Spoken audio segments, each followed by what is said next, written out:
Reading with your kids.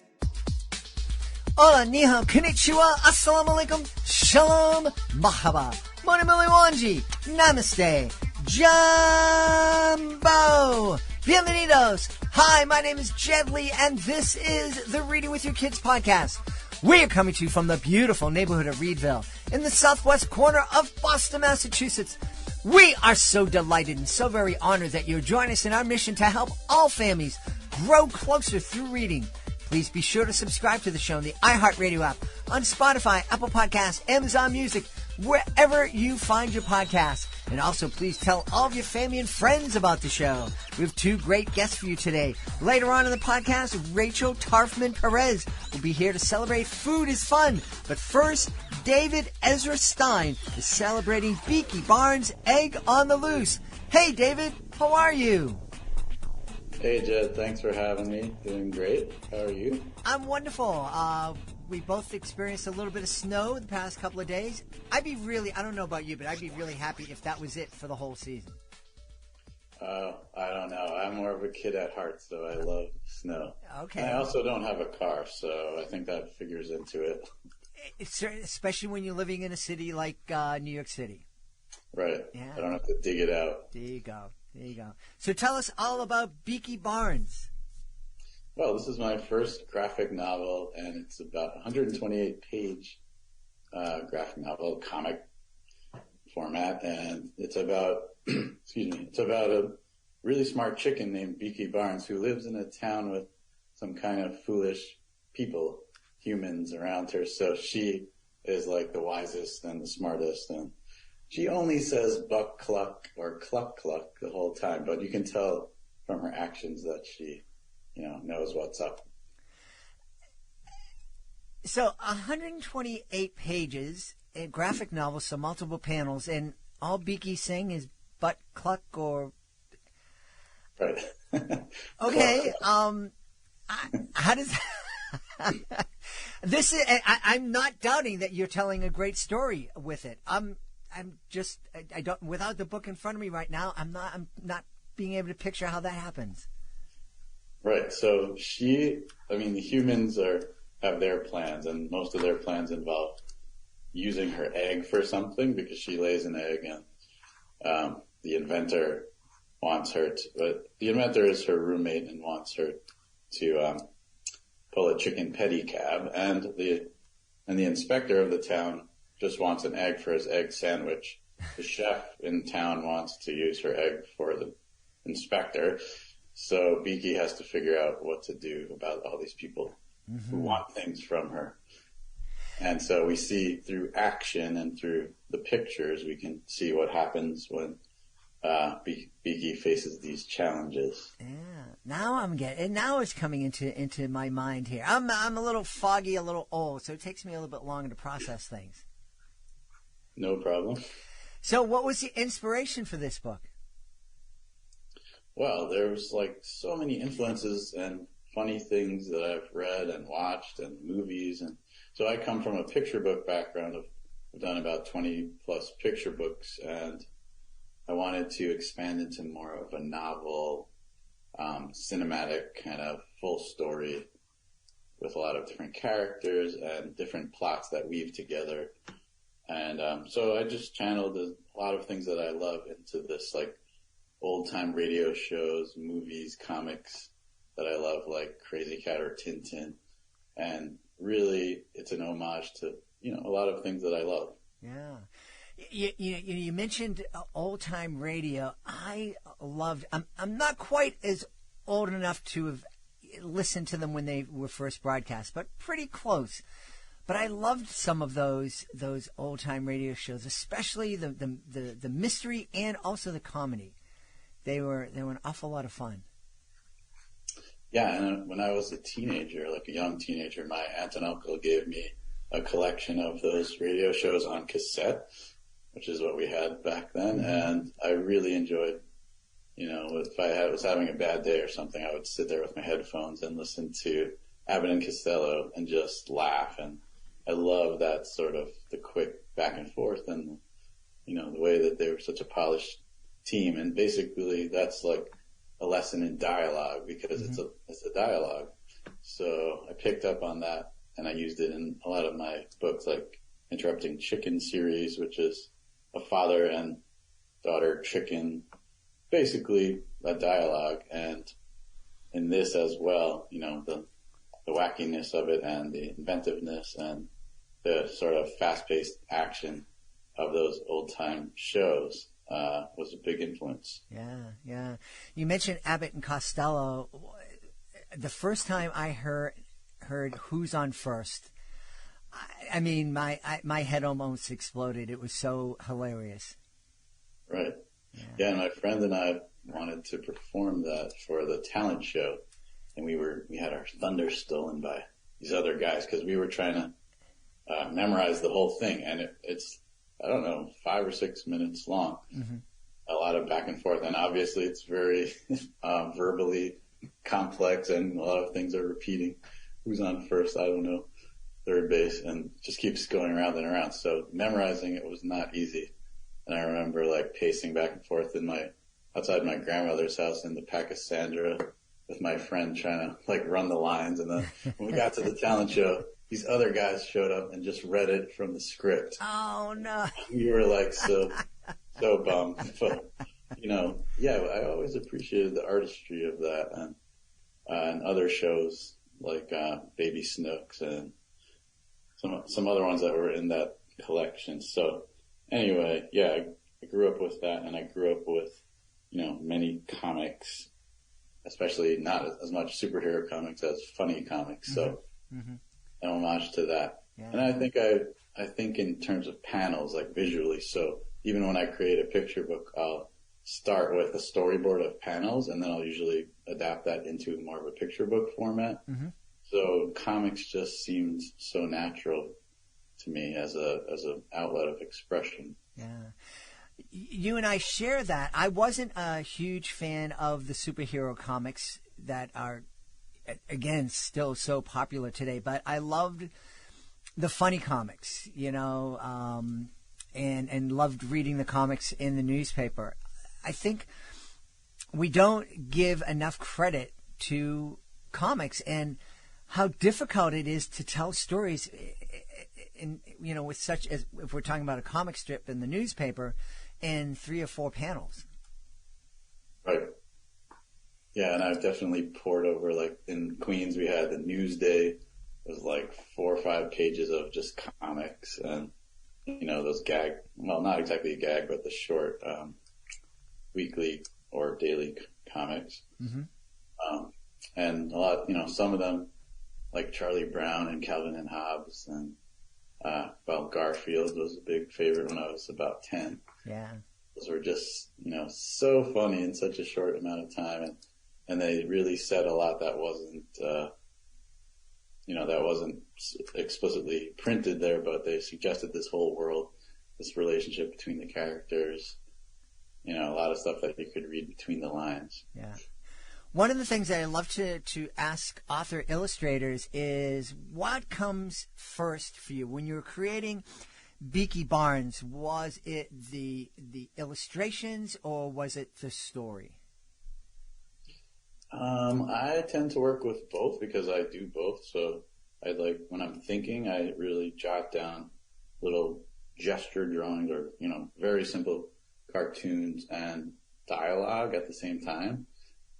But before that, it really was like an idea that I wanted to do these short plays, these little short skits, like between basic characters, like a man and a chicken, or an inspector, an inventor, and an elephant or something. And then those little scenes, those little skits developed into, I started kind of cartooning them into bigger and bigger scenes and stories and putting scenes together. And eventually it took a shape and all these storylines like wove together. So I guess it really, basically I'm just cartooning it into existence and then cutting the things that don't really fit and putting other things together into, in this case, a novel. Yeah. You were mentioning your love of Abbott and Costello and that classic Who's on First. Do you ever come up with an idea for a gag, and the gag isn't long enough for a story, but you want to use it so much so that you have the gag in this now I have to create a story that I can use this gag in? I mean, I guess probably, yeah. I have a sketchbook full of ideas, and I'll finish it in a couple of months and move on to the next sketchbook. So I generate just dozens of ideas, and there's a lot of like titles that are funny that I want to write a story about, or characters that I love that I just don't know where they belong yet, or like gags or situations that are funny to me. But then I can sort of structure a story around that. If I can get away with it and make it into something that feels like a worthwhile story, then I'll definitely do it. Yeah. One of the things that we love to remind families, and it was something that I didn't appreciate fully when my kids were younger, is that reading graphic novels is reading, and that it's and it's something that we should celebrate with our kids. If your kids are fascinated by comics and graphic novels, and not so much with, classic novels, that's okay, because they're still reading, they're still experiencing story, they're learning vocabulary and words, and there's a story in there that you can have a conversation with your kids about. Right, exactly. It's very accessible. And I remember my son, when he discovered Calvin and Hobbes, he was about 5, and he just took the book, went into the other room, and then I just hear this laughter. It was like the coolest thing, because, he read pretty early, but he had just started reading, and the fact that he could read to himself and make himself laugh was just the coolest thing. Yeah. And he went on, he reads everything now, but yeah, I think the accessibility, and there's a lot of things that the pictures can say that words can't really say, or, there's a whole visual language that is also worth learning and worth, visual literacy that kids can pick up from graphic novels as well. Yeah, absolutely. So, I gotta ask, what does your son think about Beaky Barnes, the Egg on the Loose? Oh, Sam has been a big supporter. He was one of my main cheerleaders when I was working on this project. So it took a few years, but he's still a big supporter now that he's a teenager. Wow. Very good. Very good. I'm imagining that it would be fun for families of kids of all ages just to sit down. You were talking about earlier of how, Beaky only has clucks and bucks and whatnot. I'm imagining just sitting down and thinking about, what do you think Beaky's thinking about right now would be a good conversation starter. Right. Yeah, true. And it's a mix of animals and people. So the animals, some of them are able to speak in English or whatever language it's translated into, and others, like Beaky, just clucks. Yeah. So, it leaves room for the imagination. Yeah. And it's hard to imagine. You are, your books have been translated into, a dozen different languages or more? Yeah, something around 11 or 12, I would say. That's wonderful. When you were that boy that I read about who would invite kids people into your room to read a book together, did you ever imagine yourself would be that one day you'd be writing and illustrating your own books? I don't know. Back then, I was mostly a fan and a consumer of books, and I just was so thrilled to share time with people and have them read to me. That's awesome. Now it's still amazing. Yeah. Well, now kids everywhere are fans and consumers of your books, and they're asking people to read your books with them. Yeah, that's really nice. I think that's one of the best things about being published, is knowing that your stuff is out there and people are enjoying it together, and it gives them an excuse to spend time together.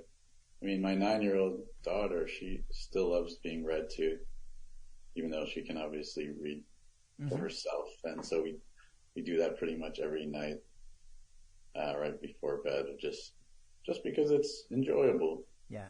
I hope she doesn't mind my saying that. on here, but I'm I sure don't want she to embarrass will. her, but she does enjoy it. That's awesome. Hey, I know people are going to want to enjoy going and checking out your website. It's really cool. Where can people find that? Well, that's at davidezrastein.com. Yeah. And I'm on social media as well, Facebook and Instagram and Twitter. Wonderful. And, of course, your books are available wherever books are sold. And if they're not on the shelves, you can go to your local independent bookstore and just ask really nicely. And I'm sure they'll be there in a day or two. Just buck and cluck, and they'll bring a book for you. There you go. Hey, we've had a great time speaking with the author and illustrator of Beaky Barnes' Egg on the Loose. Our guest has been David Ezra Stein. Hey, David, thanks so much for being with us. Yeah, thank you so much for having me. It's been fun. In a moment, we'll be inviting Rachael Tarfman Perez back into the studio. But before we do, we want to invite you to connect with us on social media. Facebook.com/readingwithyourkids, at Reading With Your Kids on Instagram, at Gently Magic on Twitter. Please be sure to check out our Reading With Your Kids page on YouTube. And of course, we would love for you to visit our website, readingwithyourkids.com. And be sure to keep your eyes open coming in January, Drawing with Your Kids. We're really excited about this new project. You can learn more about that on the website. Join us right now from Orange County in the great state of California. Our guest is returning to the show to celebrate her brand new picture book. It's called Food is Fun. I totally agree with that. Please welcome back to the show, Rachael Tarfman Perez. Hey, Rachael, how are you? Good. How are you, Jed? Wonderful. Great to speak to you again, and great to talk about how much fun food can be. That's right. Yeah. So tell us a little bit about the book. Okay, well, Food is Fun is this cute picture book that features my cartoon character, Gia. So she's showing off some of the things she likes to eat, pretzels and bananas and pizza and ice cream and fruit, other fruits. And it's just very cute. It has pictures which shows the words for each of the food items. And she makes everything rhyme, and it's very cute. And she talks about basically all of her favorites. Was there a particular incident or thing that inspired you to write Food is Fun? No, not really. I just kind of, honestly, I don't even know how it got started. Just one of those things that just kind of happened. I don't know. Mm-hmm. Yeah, no, this one just kind of was a follow-up to, it's going to be part of a series. Hopefully, I'm hoping to make more books with Gia, more toddler picture books. Mm-hmm. So this follows the 3-Piece for Potty book that I talked to you about, I think it was back in April. Mm-hmm. And I just really wanted to put together something that kids could enjoy, something colorful, talking about food. I mean, everybody loves food, and because it rhymes, it opens up the kids' ears. They pay attention to it more. Mm-hmm. And hopefully it will help as a reading tool, to help with sight words. Just something fun and a learning tool as well. Yeah, well, the way you're describing it, it sounds like a really fun tool that parents can use to help their kids gain the confidence they need to believe that they'll be able to read themselves. Being able to spot the pictures and then connect the pictures with the words. And the rhyming helps kids anticipate what might be coming next. And these are all really great Exactly. great tools that can build that confidence. Because, avocado's a big word, Mm-hmm. Avocado's a big word, so if they see the avocado and then they see the word together with it, they'll say, oh, hey, yeah. And spaghetti, that's another big word. Mm-hmm. Mm-hmm. That maybe they're not familiar with how it looks or what it's supposed to sound like. Yeah. So. Where does your love for writing for this age group come from? It just kind of sparked with my youngest daughter. When I had put together 3-Piece for Potty, I thought, that would be a great idea for a book. And I did it. And I said, okay, well, I don't necessarily want to just stop there. I want to see, what else I can do. Because I do like to write poetry. I do like to make things rhyme. I don't want every single book to be a rhyming book, but it's kind of fun. Yeah, yeah. Did you ever think when you were younger and just learning how to write poetry and, maybe writing about, the secrets that are in your heart or your desires or something was, kind of traumatic and you put it down in poems that someday you'd be writing rhymes about potties? No, I did not. Well, it's amazing. The potty book wasn't a rhyming book, but the food one is. Okay. It's amazing where life takes us sometimes. It is. It is. Yeah. For sure. I mean, I know people who change careers like 2 or 3 times and, you just go with the flow. Yes. My beautiful wife teases me all the time about the fact that I've had 3 or 4 or 5 dozen jobs before I, finally discovered being the stage and started doing educational magic shows. Do you ever take the time now? Your daughter loves seeing this book, and I'm sure you love reading the book to her even as you're putting it together in its various drafts and whatnot. Do you ever take the time to think that in addition to your daughter loving it, there are hundreds of families around the country, maybe around the world, that are also sitting down and snuggling up together and reading your book? I would love to think so, Jed. I hope that does happen in the future. I'm sure it's already happening. What's next for you? You've written about potties. You've written about food. What's the next thing Gia is going to be celebrating?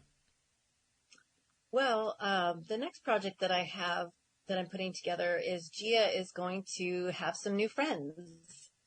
And so she's going to be learning a little bit about how friendship works. Oh, neat. Yeah. So important. You mentioned that your daughter is 4, I think. And Yes. It's been an awfully long time since my kids were 4. What's the biggest challenge that a mom of a 4-year-old is facing these days after the pandemic and inflation and everything else that's going on in the world? Oh gosh, I don't know that we have time for that conversation. Well, I do have teenagers as well, so it's a very interesting mix in our household. But yes, it has been a challenge. I mean, it's really just changed the way everybody does things. Mm-hmm.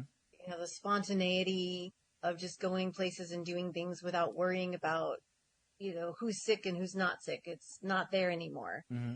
So, you want to go places. We were talking about going to an aquarium, the Aquarium of the Pacific. And, my husband says, well, do we have to mask up? I'm like, you know what? I don't even know. So I had to actually go and check the website to see what the new rules are. Mm-hmm. So yeah, it's a whole different world right now. It certainly is. Having her go to school and all that other stuff. Yeah. So and the other thing I was thinking about with food is fun, as we're talking about the fact that it can help kids develop that confidence to read. I think it also might be a really fun way to help families just start their kids down the road to having a healthy relationship with food. I mean, this isn't necessarily a healthy eating book, as you can see, pizza and ice cream and pretzels. But as long as parents can engage in a conversation about moderation and how much is okay to eat, and yes, it's great to enjoy your favorite things, but you don't want to have a whole plate of pizza. You don't want to eat a whole pizza. Mm-hmm. You want to eat, 1 or 2 slices, and you still can enjoy it just the same. Mm-hmm. Mm-hmm. Yeah. And giving the kids, having those conversations early on so the kids can develop those healthy eating habits. Exactly. Yeah. Hey, Rachel, where can people go to find out more about you and find out more about Food is Fun? Well, Jed, both of my books are on Amazon right now. So they can also get more information about me on my Facebook pages and Instagram. I've been making videos on TikTok quite often, so I have a lot of fun videos for kids. Silly, entertaining videos about nature and animals and stuff. And my website, which is basically just my name, Rachael Tarfman Perez, no spaces.com.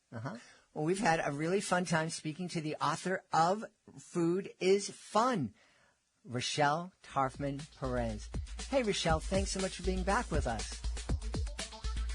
Thank you, Jed. I really appreciate your time. Please be sure to join us for the next episode of the Reading with Your Kids podcast. We look back at a visit from our friends at Spooky Middle Grade Books.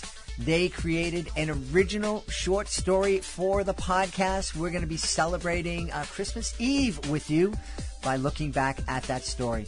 I want to thank the folks who made today's show so wonderful. Christmas start by thanking our guest, David Ezra Stein. Please be sure to check out Beaky Barnes, Egg on the Loose, and also Rachael Tarfman Perez. Please check out Food is Fun. I want to thank my team, Fatima Khan, Rory Grady, Mirabella Q, Jordan Saley, Stephanie Davila, Skylar Strauss. I want to thank my beautiful wife for all the support she gives me. Most of all, we all want to thank you. Thank you so much for taking the time to join us today. And as always, thank you so very much for taking the time to make the world a better place by reading with your kids. I'll be looking for you in the next edition of the Reading with Your Kids podcast.